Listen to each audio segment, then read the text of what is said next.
हाय kids. सच्चे और ईमानदार बालक के इस एपिसोड में सुनिए कहानी ईमानदार दीन बालक। विलायत में जाड़े में बहुत सर्दी पड़ती है और रास्ते में बर्फ गिरती है। वहाँ गरीबों या गरीब लड़कों के रहने के लिए मकान नहीं होते क्योंकि वहाँ मकान का भाड़ा बहुत होता है। लंदन में ऐसे गरीब लोग जगह जगह दिया सलाई के बॉक्स वगैरह छोटी कीमत की वस्तुओं को बेच कर निर्वाह करते हैं। एक दिन एक गरीब का लड़का दिया सलाई के बॉक्स लेकर एक होटल के पास खड़ा था।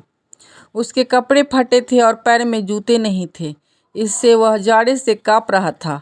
उस समय दो आदमी उस रास्ते से जा रहे थे। उसने पूछा, साहब दिया सलाई खरीदेंगे? उन्होंने जवाब दिया, नहीं। तब उस लड़के ने कहा, केवल 1 पेनी कीमत है। उन आदमियों में से एक ने कहा, मुझे ज़रूरत नहीं है। लड़के ने कहा, 1 पेनी की 2 दूंगा, लीजिए। तब एक ने कहा, लाओ। ऐसा कहकर अपने पॉकेट में से 1 पेनी निकालना चाहा, पर पेनी नहीं मिली। तब उसने कहा कि मेरे पास फुटकर नहीं है, इसलिए कल लूँगा। लड़का बोला, साहब आज ही लीजिए क्योंकि मेरे पास खाने के लिए कुछ नहीं है। मैं फुटकर पेनी ला देता हूँ।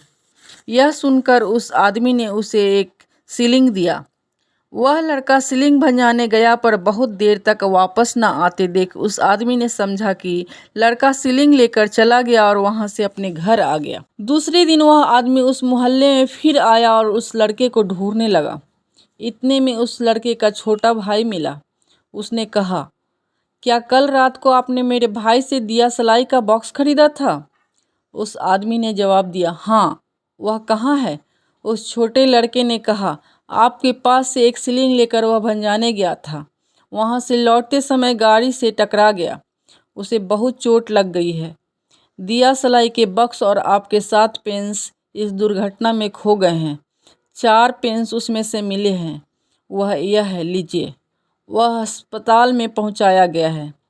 मुझे खबर मिलते ही मैं वहाँ गया तो उसने अपनी पैसे की बात कही। उसने आपको खोज कर ये पेंस देने को मुझे कहा था। तब उस आदमी ने पूछा, क्या तुमने कुछ खाया है? उसने कहा, नहीं। तब वह लड़के को खिलाकर अस्पताल में गया। वहाँ वह लड़का खाट के ऊपर सोया था। उस आदमी को पहचान कर उस लड़के ने कहा, कल रात में मैं शिलिंग भंजाकर आ रहा था, उस वक्त गाड़ी के टक्कर में मैं आ गया और आपका पैसा गिर गया।